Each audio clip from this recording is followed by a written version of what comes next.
എല്ലാ സമ്മർ വെക്കേഷനും ഞങ്ങൾ 3 പേരും കൂടിയിട്ട് എവിടേക്കെങ്കിലുമൊക്കെ കറങ്ങാൻ പോകാറുണ്ട്.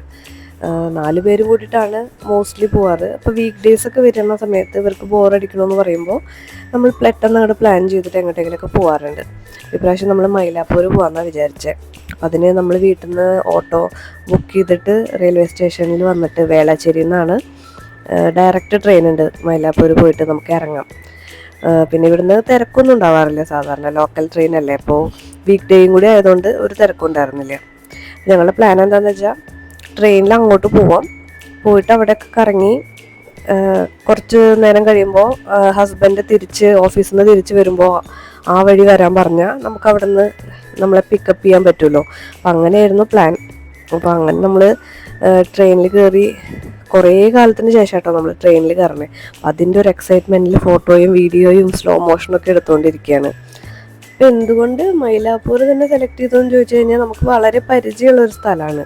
പണ്ട് ഓഫീസ് ഹസ്ബൻഡിൻ്റെ അവിടെയായിരുന്നു. അപ്പം അങ്ങനെ നമ്മൾ എപ്പോഴും പോയിട്ട് നല്ല പരിചയമുള്ളൊരു സ്ഥലമാണ്. ഇങ്ങനെ പോയി ഞങ്ങൾക്ക് ശീലമുണ്ട്. അപ്പോൾ അതുകൊണ്ട് പോകാമെന്ന് വിചാരിച്ചത്. റെയിൽവേ സ്റ്റേഷനിൽ ഇറങ്ങിയിട്ട് ജസ്റ്റ് നടക്കുന്ന ദൂരമേ ഉള്ളൂ ആ ഒരു സ്ട്രീറ്റിലേക്ക്. അതാണ് ഒന്നാമത്തെ റീസൺ. രണ്ടാമത്തേത്, കുറേ കാലമായിട്ട് പഴയ കുറേ വെള്ളി കയ്യിലുണ്ടായിരുന്നു, സിൽവർ. അപ്പോൾ അതൊക്കെ മാറ്റിയിട്ട് നമുക്ക് പാദസരമൊക്കെ വാങ്ങിക്കാം. അവിടെ ആകുമ്പോൾ ഞാൻ പണ്ട് വാങ്ങിച്ച എനിക്ക് അനുഭവങ്ങളുണ്ട്. കാരണം NAC ജ്വല്ലറി അവിടെയുണ്ട്, പിന്നെ ശുക്ര എന്നൊക്കെ പറഞ്ഞിട്ട് കുറേ ഒരു വെള്ളി കിട്ടുന്ന കുറേ ഒരു ജ്വല്ലറികൾ ആ ഭാഗത്തുണ്ട്. അപ്പോൾ നമ്മൾ ആദ്യം NACയിൽ കയറി അവിടെ നിന്ന് പിന്നെ വാങ്ങിച്ചു. ഞങ്ങൾക്ക് 2 പേർക്കും കിട്ടി, നിത്തുവിന് കിട്ടിയിട്ടുണ്ടായിരുന്നില്ല. അപ്പോൾ വേറെ അന്വേഷിക്കാം. അതിന് മുമ്പ് വിശക്കണമെന്ന് പറഞ്ഞപ്പോൾ അവിടെ ശരവണഭവൻ ഉണ്ട്. നമ്മുടെ സ്ഥിരം സ്പോട്ടാണ് ശരവണഭവൻ. വർഷങ്ങളായിട്ട് നമ്മൾ അമ്പലത്തിൽ പോയി കഴിഞ്ഞാൽ ആ ഒരു ശരവണഭവനിൽ പോകാറുണ്ട്. അവിടെ കയറി ചെറിയ രീതിയിൽ സ്നാക്സ് എന്തെങ്കിലും വാങ്ങിച്ചു കൊടുത്തു. അങ്ങനെ അവിടെ ഇരുന്ന് ഇങ്ങനെ സംസാരിച്ചുകൊണ്ടിരിക്കുക. പിന്നെ നമുക്ക് ശ്രീഗണി കളക്ഷൻസ് എന്ന് പറഞ്ഞിട്ട് ഞാൻ അതിന് സെപ്പറേറ്റ് ആയിട്ടൊരു വീഡിയോ തന്നെ ഇട്ടിട്ടുണ്ട് കുറച്ച് കാലം മുമ്പ്. അതായത് ദുബായ് ഷോപ്പിംഗ് ഇൻ ചെന്നൈ എന്നൊക്കെ പറഞ്ഞിട്ട്. കാരണം ഫുള്ള് ആ ഒരു ഇമ്പോർട്ടഡ് പ്രൊഡക്ട്സ് ആണ് അവിടെ കൂടുതലുണ്ടാവുക. ഇപ്പോൾ ചൈനീസും അല്ലെങ്കിൽ ജാപ്പനീസ്, അങ്ങനെ നമ്മൾ ഇതുവരെ കാണാത്ത സാധനങ്ങൾ. അപ്പം അതും ഈ ഒരു കോംപ്ലക്സിൽ തന്നെയാണ്. ശരവണ ഭവൻ്റെ മുകളിലത്തെ നിലയിലാണ് ഈ ഒരു ഷോപ്പ് ഉള്ളത്. അങ്ങനെ വിചാരിച്ചപ്പോൾ ശരവണ ഭവൻ കയറി കഴിഞ്ഞിട്ടുണ്ടെങ്കിൽ അതേ സ്ഥലത്ത് തന്നെയാണല്ലോ, നേരെ മുകളിലേക്ക് കയറി പോയി കഴിഞ്ഞാൽ ഈ ഒരു ഷോപ്പ് എത്തും. അപ്പം ഞങ്ങൾ നാട്ടിൽ പോകുന്നുണ്ട് എന്നൊക്കെ പറഞ്ഞല്ലോ. അപ്പം നാട്ടിലേക്ക് കുറച്ച് കുട്ടികൾക്കുള്ള ഗിഫ്റ്റും അങ്ങനെയുള്ള കാര്യങ്ങളൊക്കെ ഇവിടുന്ന് വാങ്ങാമെന്ന് തീരുമാനിച്ചു. അങ്ങനെ ഇവിടെയൊക്കെ കുറച്ചൊക്കെ സാധനങ്ങളൊക്കെ വാങ്ങിച്ചതിന് ശേഷം ഞാൻ വെറുതെ വീഡിയോ എടുക്കാൻ പറഞ്ഞു കുട്ടികളോട്. ഞാൻ ബില്ലടിക്കുന്ന സമയത്ത് അവരെടുത്ത വീഡിയോസാണിത്. ഭയങ്കര എക്സൈറ്റ്മെൻറ്റ് വരുന്ന ടൈപ്പിലുള്ള ഒരു ഷോപ്പാട്ടോ. നമുക്ക് എല്ലാം വാങ്ങാൻ തോന്നും. നല്ല കോസ്റ്റ്ലിയാണ്. ഇത് ഇങ്ങനെ വാട്ടർ ബോട്ടിൽസൊക്കെ ഇപ്പോൾ ഭയങ്കര ട്രെൻഡിങ് ആണല്ലോ, പല ഷേപ്പിലുള്ള വാട്ടർ ബോട്ടിൽസ്. അപ്പോൾ അതൊക്കെ അവിടെ ഉണ്ട്. നല്ല വിലയാണ്. ഈ കുഞ്ഞ് സ്റ്റാൻഡിലേക്ക് തന്നെ നല്ല വിലയായിരുന്നു. ഞാൻ നോക്കിയപ്പോൾ വലുതിനൊക്കെ ഒരു 1500 2000 റേഞ്ച് ഇതിനൊക്കെ. നോർമൽ വാട്ടർ ബോട്ടിലിനും നല്ല പ്രൈസിയാണ്.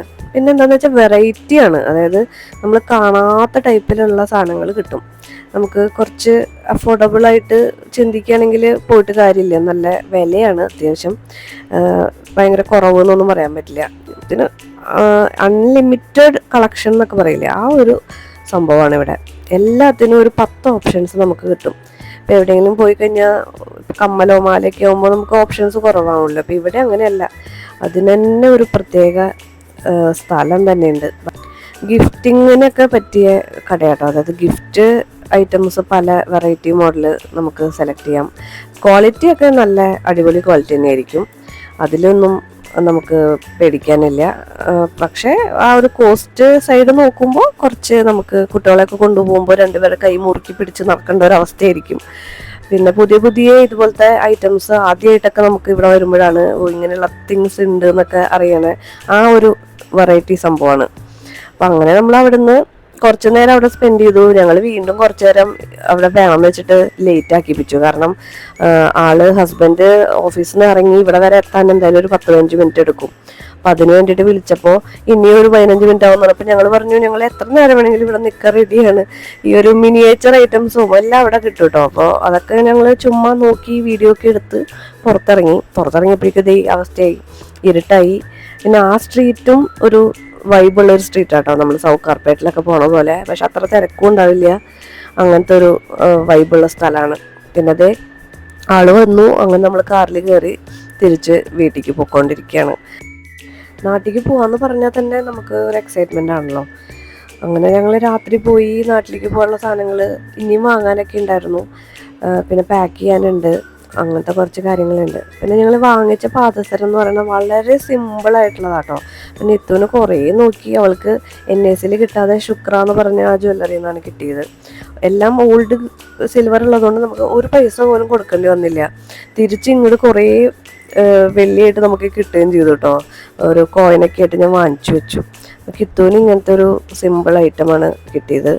ഞാൻ വാങ്ങിച്ചതും വളരെ തിന്നായിട്ടുള്ളതാണ്. ഇവർക്ക് സ്കൂളിൽ പോകുമ്പോൾ സോക്സും ഷൂ ഒക്കെ ഇടുമ്പോൾ ബുദ്ധിമുട്ടില്ലാത്ത ടൈപ്പ് വേണമെന്നുണ്ടായിരുന്നു. അപ്പം അതുകൊണ്ടാണ് ഇത്ര സിമ്പിളായിട്ടുള്ളത് വാങ്ങിച്ചത്. അവർക്കും സിമ്പിൾ തന്നെയാണ് ഇഷ്ടം.